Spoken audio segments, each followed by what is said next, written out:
Assalamualaikum warahmatullahi wabarakatuh. Dalam perkuliahan kali ini kita akan membahas topik tentang urgensi atau pentingnya pengembangan nilai-nilai bela negara. Nah, sebagai pendahuluan, kita ketahui bahwa faktor yang mendukung atau mendorong pentingnya setiap negara melakukan bela negara, ini ada banyak hal, di antaranya nanti ada tujuan, sasaran, dan sebagainya. Nah, logika yang kedua adalah bagaimana kita ini bisa beraktivitas dengan baik. Tentu untuk bisa beraktivitas dengan baik, kita membutuhkan negara yang aman dan stabil. Maka kita kupas tentang pentingnya bela negara. Bahwa Anda tahu semua, negara Indonesia itu merupakan negara yang majemuk, terdiri dari banyak pulau, bahkan terdata sekitar 17.000 pulau. Jadi tidak sedikit yang kita tahu, ternyata ada 17.000 pulau. Kemudian terdiri dari bangsa-bangsa yang berbeda, dari suku-suku yang berbeda, dulu dari berbagai kerajaan, ya. Kemudian terpisah-pisah dari negara kepulauan.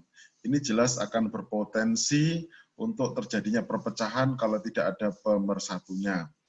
Inilah makanya bangsa Indonesia ini adalah dari berbagai macam suku bangsa, tapi disatukan oleh satu negara.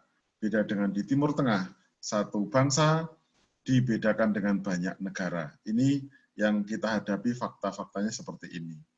Kemudian kita juga harus melihat bahwa masyarakat itu pun seringnya mempunyai cara pandang yang berbeda. Maka untuk menyatukannya kita perlu melakukan sesuai dengan kepentingan bersama. Kepentingan bersama itu apa? Yaitu kepentingan untuk bersama-sama membangun bangsa Indonesia yang adil dan makmur.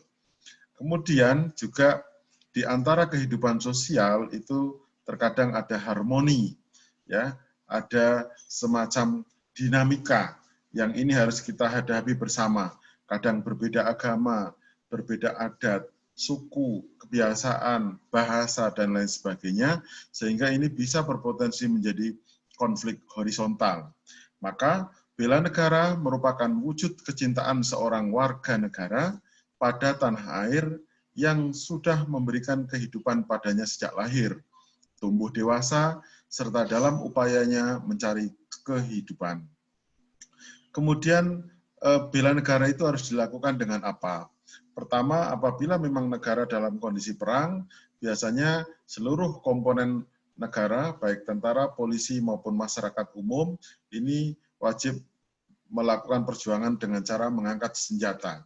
Namun, dalam kondisi negara yang seperti sekarang ini, bela negara dapat dilakukan dengan secara non-fisik, yang konsep ini diartikan sebagai upaya berperan aktif dalam memajukan bangsa dan negara, misalnya melalui pendidikan, moral, sosial, maupun peningkatan kesejahteraan orang-orang yang menyusun bangsa tersebut. Misalnya, jika Anda aktif dalam kegiatan organisasi, aksi sosial, kemudian gotong royong dengan masyarakat dan sebagainya. Nah, bela negara ini mempunyai perspektif mengapa istilahnya negara itu perlu dibela oleh warganya. Pertama, berdasarkan pada teori dan tujuan negara, di mana tujuan negara itu untuk menciptakan kebahagiaan bagi rakyatnya. Maka untuk bersama-sama bahagia, kita harus bersama-sama membela negara. Yang kedua, berdasarkan pada pemikiran rasional, bahwa kita ini perlu mempertahankan eksistensi atau keberadaan bangsa kita. Yang ketiga, kontrak sosial, bahwa dengan memproklamirkan kemerdekaannya pada tanggal 17 Agustus 45, ini artinya kita bertekad bulat untuk membela, mempertahankan, dan menegakkan kemerdekaan, serta kedaulatan negara berdasarkan Pancasila dan UUD 45. Kemudian yang keempat adalah pertimbangan moral, yaitu bahwa kita berprinsip seluruh penjajahan di atas dunia harus dihapuskan, sehingga adanya adalah kesejajaran dan rasa saling hormat menghormati dengan perasaan peri kemanusiaan dan peri keadilan. Yang kelima, bahwa bela negara itu merupakan ketentuan hukum yang tercantum di dalam Undang-Undang 45 pasal 27 ayat 3 yang bunyinya bahwa setiap warga negara berhak dan wajib ikut serta dalam upaya bela negara. Kemudian pasal 31 pasal 30 ayat 1 dan 2 bahwa setiap warga negara berhak dan wajib ikut serta dalam upaya mempertahankan pertahanan dan keamanan negara dan upaya pertahanan keamanan dilaksanakan melalui sistem pertahanan keamanan rakyat semesta. Jika Anda tahu, keamanan rakyat semesta ini awalnya terinspirasi dari perjuangan zaman Majapahit, kemudian zaman Perang Pangeran Diponegoro 1825 sampai 1830, dan menginspirasi dengan perjuangan TNI Polri pada saat ini dalam mengamankan negara. Nah, berikutnya kita bahas terkait dengan tujuan negara. Tujuan negara ini tercantum dalam pembukaan Undang-Undang Dasar 45 alinea 4, yaitu melindungi segenap bangsa Indonesia dan seluruh tumpah darah Indonesia, memajukan kesejahteraan umum, mencerdaskan kehidupan bangsa, dan ikut melaksanakan ketertiban dunia yang berdasarkan kemerdekaan, perdamaian abadi, dan keadilan sosial. Ini adalah tujuan negara. Kemudian visi nasionalnya apa? Visi nasionalnya adalah bagaimana terciptanya manusia yang sehat, cerdas, produktif, dan berakhlak mulia, serta masyarakat yang makin sejahtera didukung dengan perekonomian yang mandiri dan juga infrastruktur. Kemudian juga karakter yang tangguh. Nah, ini ada kata-kata karakter yang tangguh, makanya dalam pembelajaran di sesi yang lain, saya menyisipkan materi terkait dengan bagaimana membangun karakter pada diri Anda masing-masing, karena bangsa yang tangguh akan didukung oleh karakter pribadi-pribadi yang tangguh pula. Dan kita semua bersama harus satu visi nasional yang sama, yaitu dalam wadah negara kesatuan Republik Indonesia. Kemudian visi dan arah pembangunan sumber daya manusia. Ya, visi pembangunan sumber daya manusia ini bisa kita lihat adalah terwujudnya manusia Indonesia yang sehat, cerdas, produktif, dan berakhlak mulia.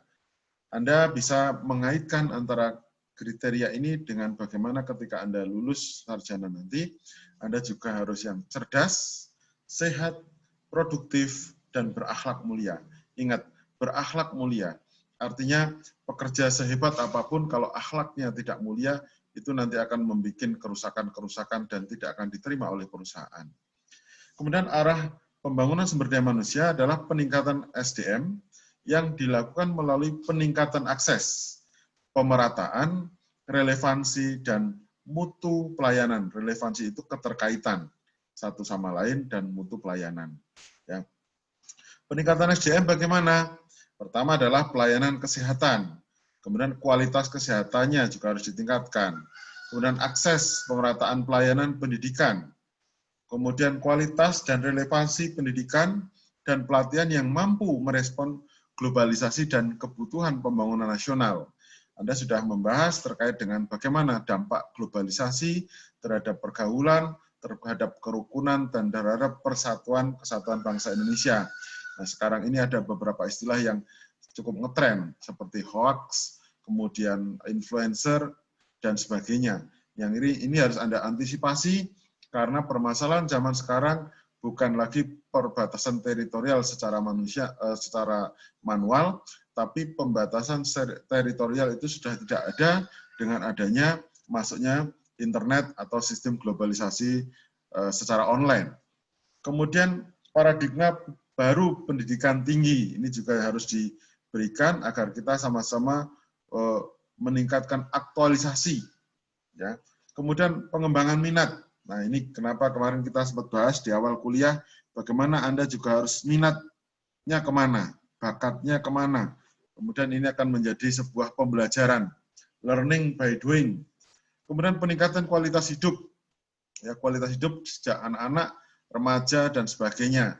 Kemudian kualitas tenaga kerja, karena ini dengan apalagi di Jawa, di pesisir Pantura ini banyak berkembang kawasan industri, ini membutuhkan kualitas tenaga kerja yang baik, yaitu tenaga kerja yang terampil dan profesional. Kemudian juga dengan adanya desentralisasi dan otonomi pembangunan sumber daya manusia, ya, karena sekarang masing-masing provinsi, kabupaten kota itu melakukan pembangunan yang disesuaikan dengan kondisi wilayah masing-masing. Kemudian berikutnya adalah pengelolaan data dan informasi, di mana semua harus dikelola dengan baik agar bisa dimanfaatkan dengan baik pula.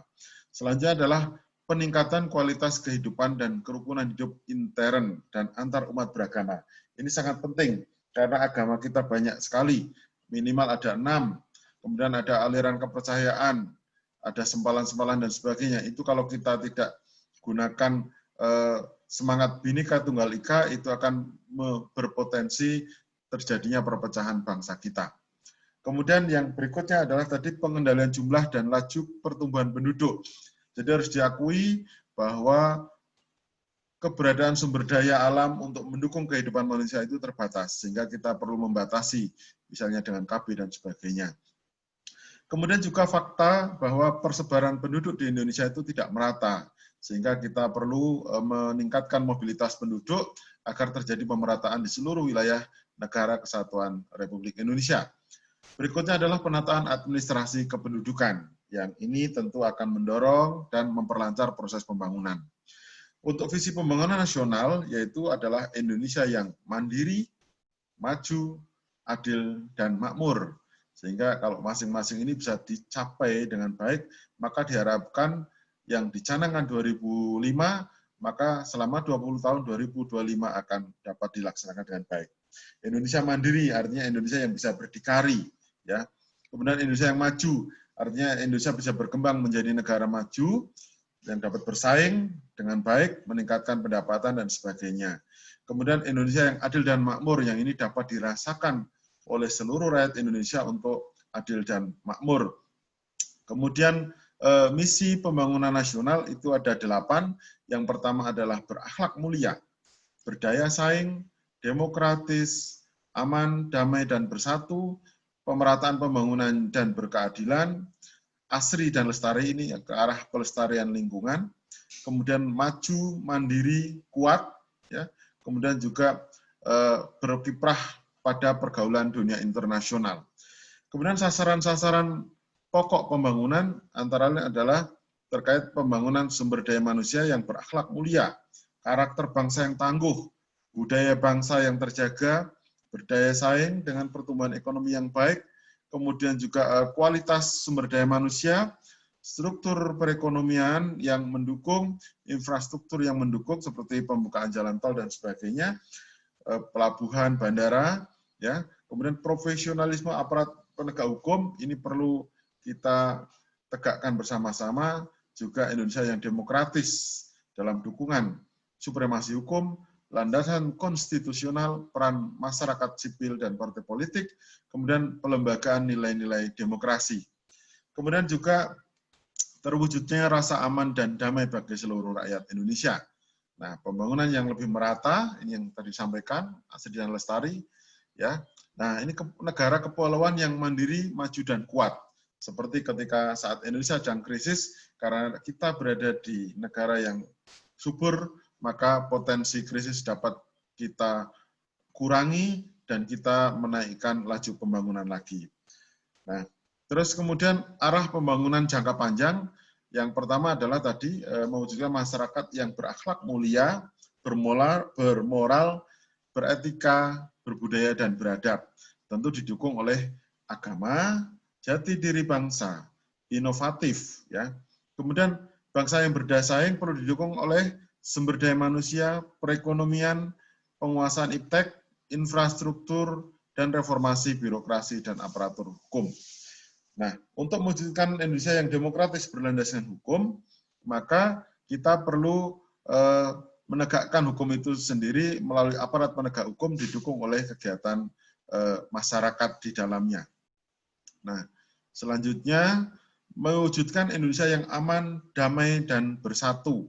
Ya, ini juga penting karena kalau tidak ada perdamaian, tidak ada persatuan, maka laju pembangunan juga akan sulit ditegakkan. Kemudian mewujudkan pembangunan yang lebih merata dan berkeadilan.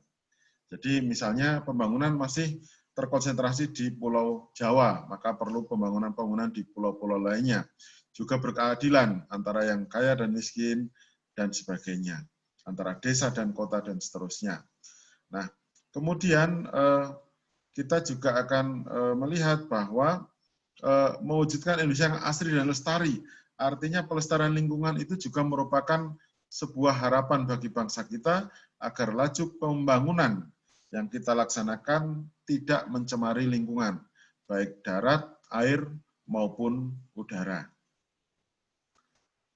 Nah, terus kemudian mewujudkan Indonesia menjadi negara kepulauan yang mandiri, maju, kuat, dan berbasiskan pada kepentingan nasional. Artinya negara kepulauan ini memang ditata sedemikian rupa sehingga itu bisa bermanfaat untuk kepentingan nasional, ketahanan nasional. Kemudian mewujudkan Indonesia yang berperan aktif dalam pergaulan internasional. Politik kita yang kita utamakan adalah politik bebas dan aktif. Artinya kita tidak memihak, tapi kita aktif mewujudkan perdamaian dunia. Demikian untuk materi nilai-nilai bela negara pada kali ini. Terima kasih. Assalamualaikum warahmatullahi wabarakatuh.